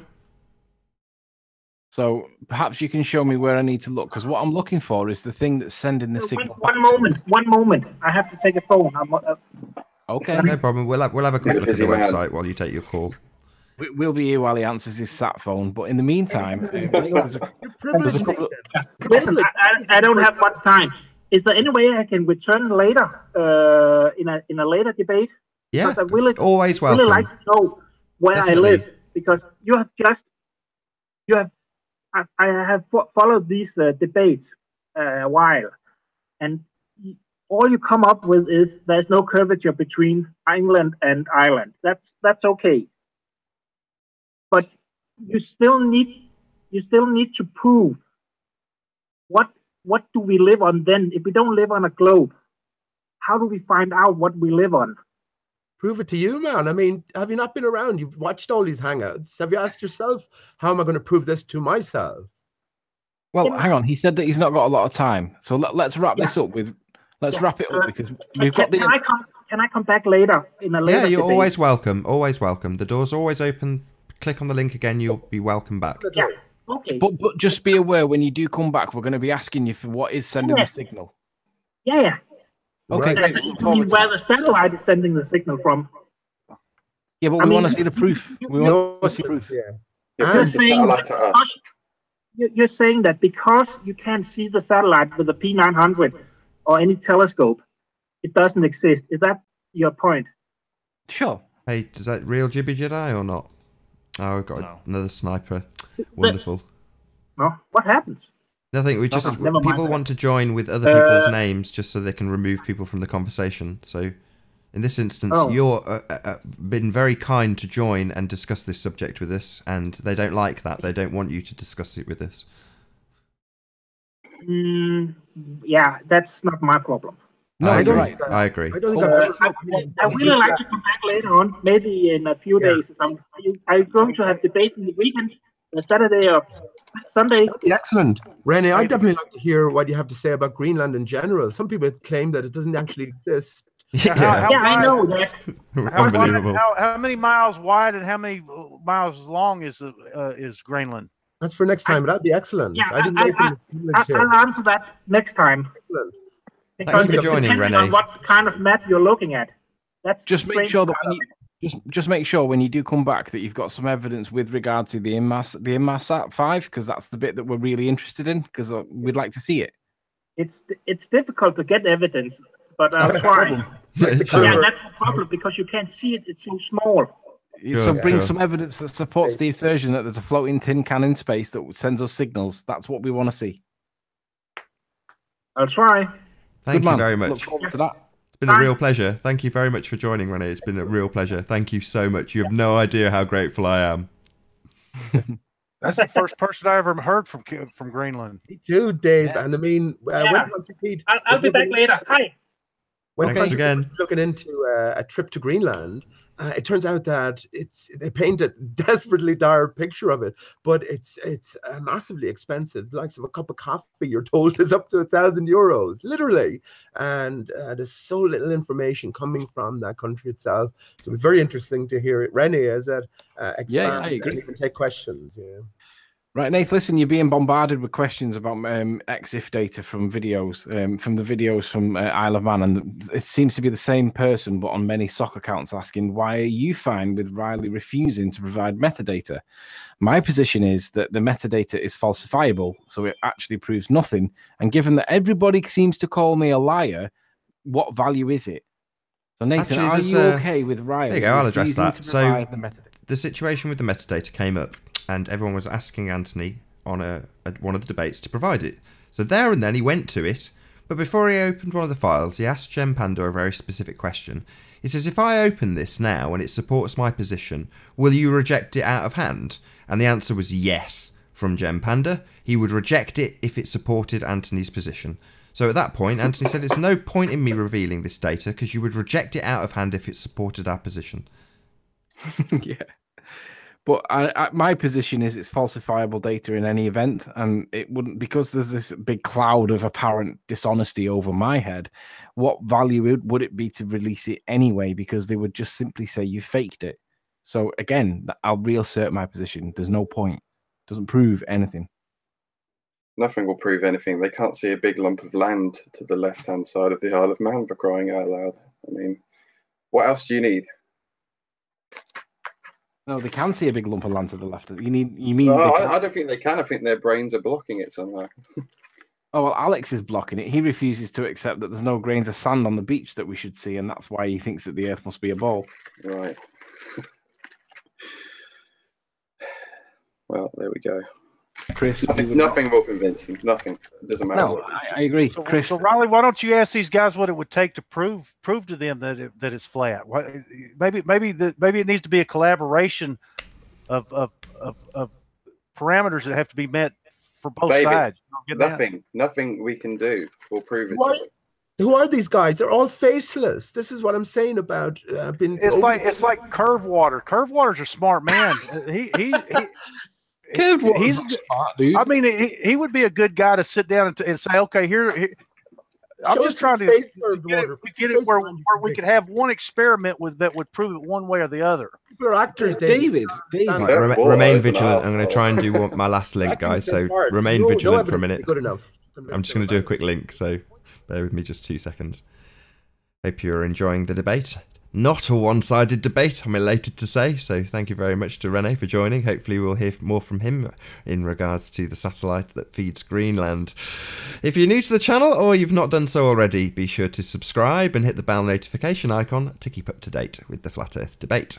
If you would like to support this channel, there is a super chat that runs alongside each of these shows while they are live, but most importantly, if you would like to join the debate, simply mute the page you are currently watching, then click the link in the info box below this video. There are a couple of rules in the Hangout. Number 1, please don't swear. If you do, you'll be ejected, and if you are, please don't try to rejoin the stream using sock accounts. You'll be warmly welcome back on the next stream. If you've not done so already, please share the show, as this increases the live audience, and that in turn increases the chances of a more diverse panel. One last time, if you're new to the channel or you've not done so already, be sure to subscribe and hit the bell notification icon to keep up to date with the Flat Earth debate. There is approximately 25 minutes left on this live stream. Hi, Eleanor. She says hello. Say hello. She's gorgeous. How you doing? Flat Earth baby Eleanor, excellent, excellent. And it was just someone in chat was mentioning there. Isn't it funny that Paul from Liverpool was your man in the Isle of Man, Anthony? Excellent, excellent. Because of course Paul from Liverpool, the Beatles, he's the real Dodo. If you don't know anything about that, well, that's too bad. I do know what you're talking about. Dodo Pete, you said before that the dodo didn't exist. It was a mythical bird. Is that right? Oh, absolutely, man. Absolutely. Paul from the Beatles is actually the dodo, right? So that's why I'm saying that's funny in itself. Pete, but that's a different story. I've got to ask you a question that a baller would ask in this circumstance. If Pete makes the assertion that the dodo never existed, have you got any evidence of that, Pete? And then from a practical point of view. The thing is there any evidence that the dodo existed, first of all, Anthony? You see, exactly. It's like curvature, right? You've got to prove that if the dodo existed, you've got to prove that it existed, right? Exactly, exactly. And we find when you look into it, you find immediately that the representation we have, that doesn't come from first-hand viewing. This comes from a written account, apparently. So no one ever saw it. You know, all the drawings you get are from written accounts. So that's just a part of the evidence. Did you know that the dodo was said to be found with giant turtles and elephant birds? Does that ring any bells? Elephants, turtles. Face of the flat Earth. Look at the Gleason's map rotated around, so Australia's at the bottom. Have you ever known a map, Anthony, where Australia hasn't been on the bottom for a year? Right. So when you do that with the Gleason's map, the dodo pops out at you. That's your clue. I've said it again and again. Once you get the flat Earth, the dodo awaits. There's a sort of a grander puzzle, a grander treasure hunt associated with all of this, right? But that's a different story. But Rene, excellent to talk to Rene there. But I mean, it's the same sort of thing, isn't it? Well, this is how I understand something to work. And if you're saying that it doesn't work like this, you need to prove to me how it does work. Otherwise, I'm just going to stick with this, you know, and it's nonsense. It's nonsense. Satellites, I call them, you know. Yeah, I agree. If the assertion is that satellites are up there in space, it would be on the person that claiming satellites are up there to prove that they are in fact up there. And from our position, it appears that there are, well, there may be something up there with the ISS. There's probably some up there. What it is, I don't know. But that's about it. There might be the odd plane floating around, taking passengers from somewhere to somewhere, but ain't anything else up there, guys. What was the old, before we had all the mobile communications, they still had a ground-based, you know, the equivalent of GPS. I just can't remember the name of it. Yeah, it was called RAN. No, not NORAD. It was called LORAN. Lorans. Yeah. That was it. Lorenz or Lorans. I forget how to pronounce it, but yes, the Loran system was essentially just upgraded. Yeah. That was long wave, wasn't it, rather than shortwave? I believe. I think Bill G's got it right from the chat. Loran. I think that's correct. Loran, yeah. I said and that. They still use that. They still use the Loran system for the ping data for ships.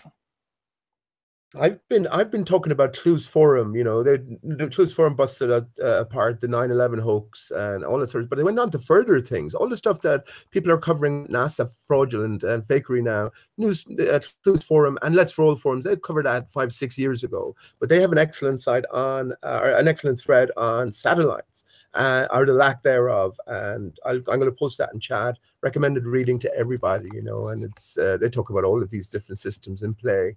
And yeah, again, it's just another part of the fakery. Everything you think you know is true. It's false. Everything. It's fundamentally flipped, right? This is what they've done with the truth. And yeah, once you get to flat Earth, you have to start re-examining, re-questioning the very nature of reality and the very nature of your own existence and your place within it. And these are some of the areas I would definitely like to see a lot more talk and investigation into, right?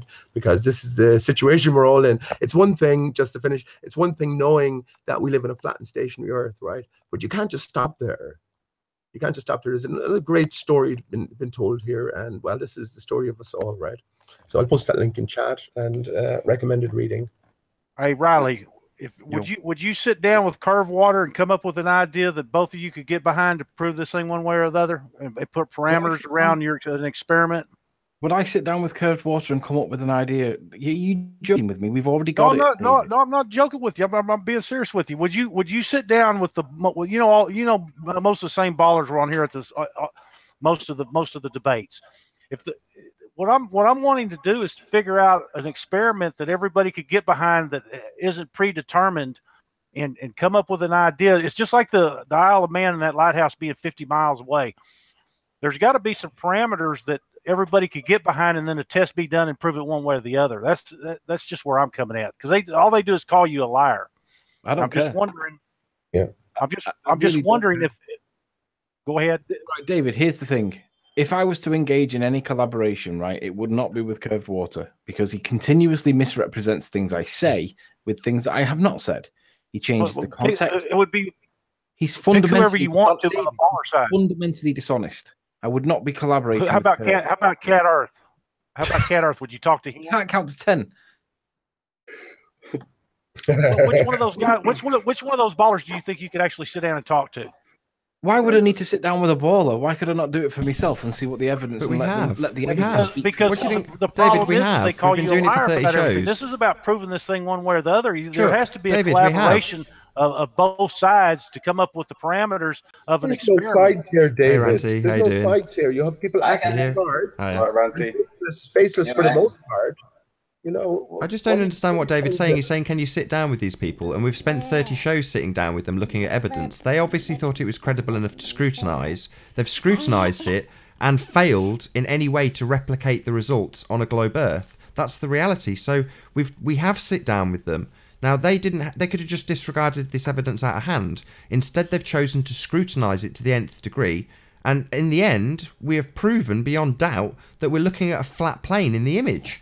Now, you want to say, oh, we'll sit down with them and devise something else. I don't really understand why you're doing this, David. Well, because I've been talking to them and they just act like Riley lies about everything. So it sounds like you believe in them. Sure. I mean, no, you I can, don't believe and I said them. this earlier, but they've been to.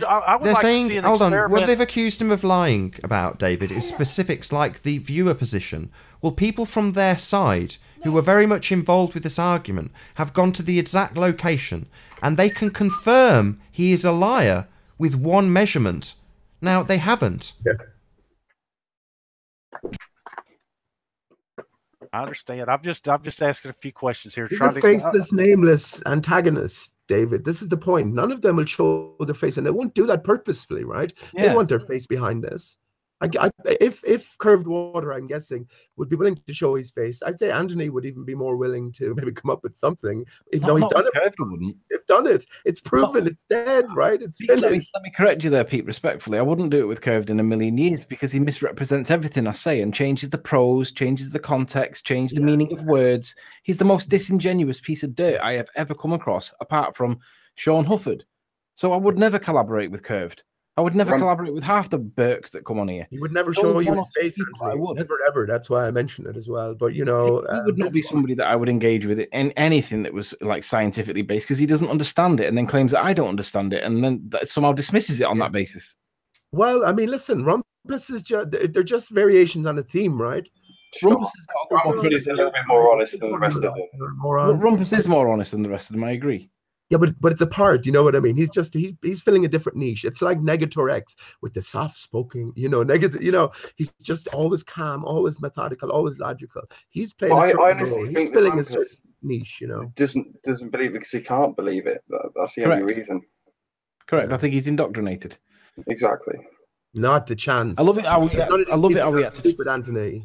There's none of these people that are stupid. And after all of this, this is how I cut them out as well.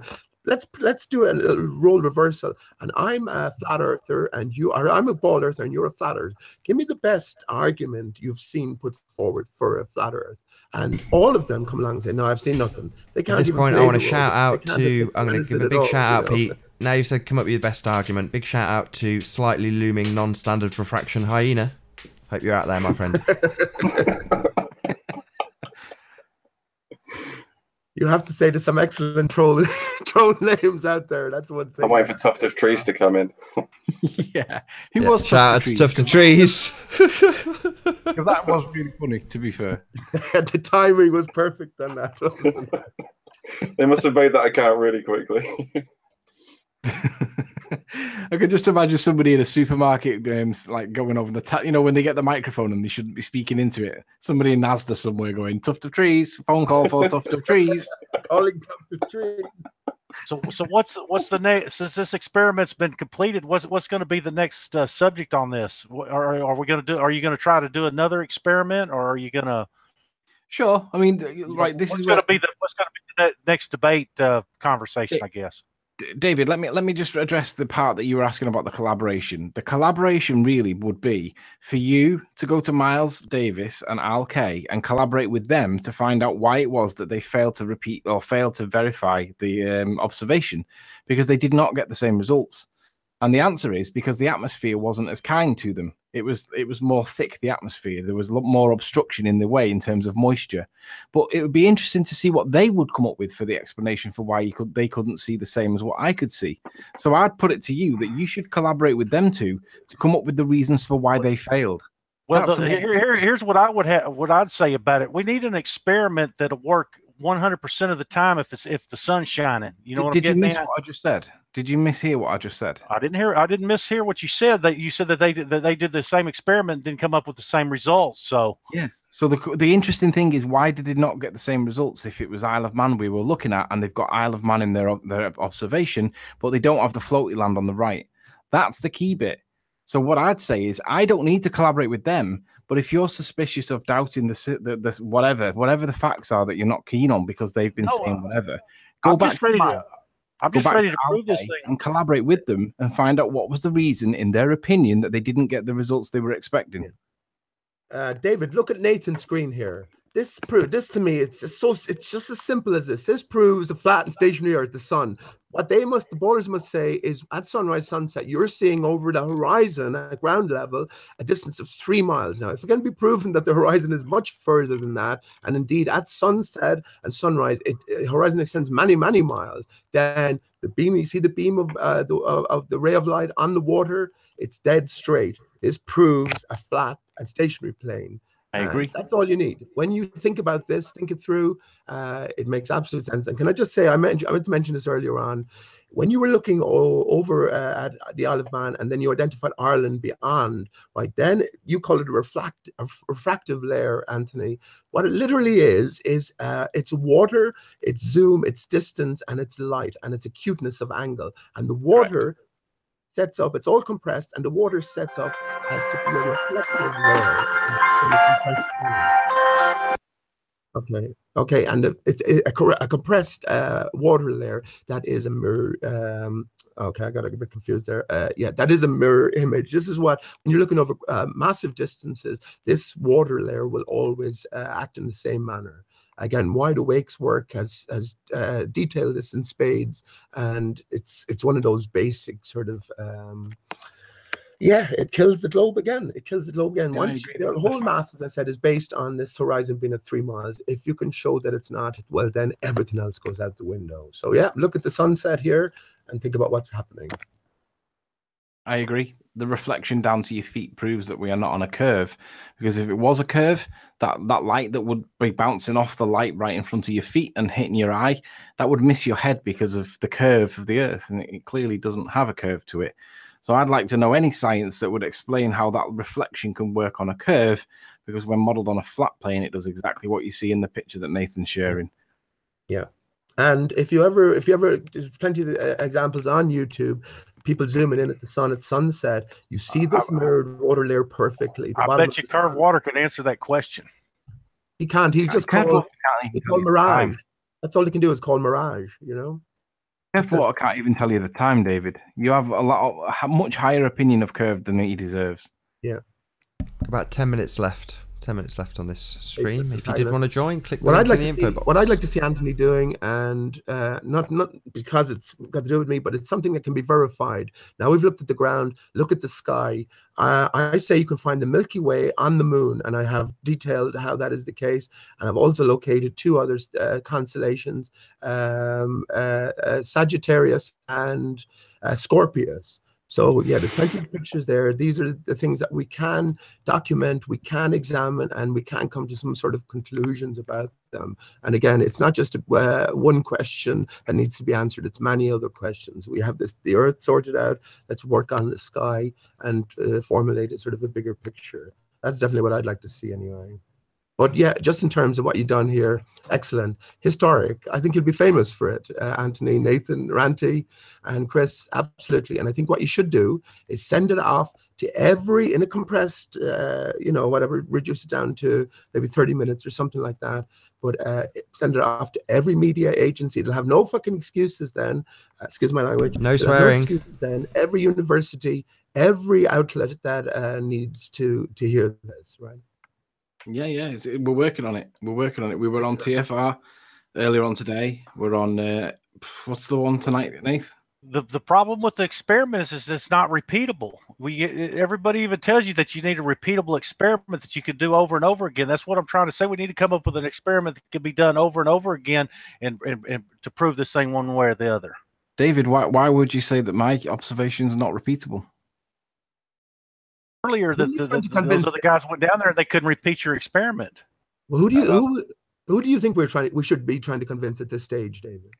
Them not being able to replicate it doesn't mean it's not repeatable. I think that there has to be something everybody can get behind. I think there has to be parameters set to where both sides have 10 objectives to meet, and if not all 10 objectives are meet for both people, then the experiment's null and void or something like that. Repeatable, right? So let's apply that to the example where, like, International Space Station is up there doing what it's doing, or the Apollo moon missions, or satellite TVs. Is this repeatable? No, I'm talking about the curve, though. That's what we're talking about. Is the curvature of the Earth. So why would you suggest that it's not repeatable? The observation I did. You only need a P900 and a clear day. Well, I understand that. So maybe somebody else will go out and do it. That's what I want to know is if it can be repeated again. Then what is keeping these guys from understanding? That's what is it just a middle block, or is it? Yeah. Or is, they're actors' agents. What's so hard for you to understand this? They're people put in place. Yeah, David, you could fly curved water to the moon, show him a flat Earth, and he'd still deny it. That's the point. Yeah. And if Alex couldn't see the beach from the moon, he would still deny it was flat as well, unless he could see the beach from the moon. Have you ever asked those guys what it would take for them to agree with you? That's what I'm asking. Has anybody ever just sat down and say, okay, what would I have to do to prove this? Do you know what their answer would be, David? What, it can't be proven? Yeah, it's a globe. You can't prove it to me. It's a globe. That's what it will be. You're retarded for believing otherwise. Flat Earth is what does Tim say? A Trojan horse psyop meme. You know, this is nonsense. But again, David, you know the Earth is flat and stationary, right? I do. I'm 99%, but I just haven't seen that one experiment. I do agree that this is a great experiment, but for some reason, all these other people, they can't get behind it, and that's why I'm wanting to know if there's some way that everybody can collaborate. Really, I don't get you, Dave. I'm really confused, David. So you're fighting the good fight for flat Earth, and now you're saying, based on the fact that Globers reject it out of hand and want to discredit Anthony, you're only 99%. You're not like, you know, No, jumping I'm for joy. 100%, but I mean, there hasn't been one experiment that just proves this thing 100%. Yeah, there has. This is what we're trying to get across to you, David. This experiment has been done, is repeatable, and anybody can go on a clear day and repeat it. And you're saying it's not good enough, we've got to come up with a new one. Well, no. No, No. Hold on, let me, David. No. David, no. You don't have to come up with a new one. We have scrutinised this to the nth degree. Now, if someone comes along and claims that it's false, they can do so. Until then, I will stand by it and say, no, if you want to falsify it, go out and falsify it. Find me that lowland and tell me that that is actually what we are seeing. Well, they've attempted it and failed. Now, that's not to say that you couldn't repeat the experiment. You could just go out and take a photograph. I would also further argue that every single photograph ever taken in existence demonstrates the flat plane and could also be scrutinised to the nth degree. Any photograph with a reasonable enough distance in the aperture would be able to be scrutinised and prove a flat Earth. In other words, go and take a picture and scrutinise it for 30 shows for 60 hours and then tell me that that's not good enough proof, that which is pretty much what you're doing, and you're on our side. Whose side are you on? It's not that, Nathan. I just think that there should be a way that. No, I'm asking you a question. Whose side are you on? Whose side are you on? Whose side are you on? Whose side are you on, David? Seriously, if you're going to say that it's not repeatable, which is absolute nonsense, I don't get it. I don't understand why you're here. You're here. It seems like you're here to muddy the waters, frankly. I'm not here to muddy the waters. Seems that way. Listen to these Seems that way to me. like everything Riley has Seems done that way is to me. wrong. Seems that way to me, David. Seems like you're here to muddy the waters. David, let me say this to you. Everything they're acting like everything that Riley's done is wrong. Yet 2 people went up there to debunk me, right? And they didn't take GPS coordinates. They didn't take altitude data that they demand from me. They didn't measure anything but a tape measure, which is what they demanded of me. They didn't take anything that they said that they would do.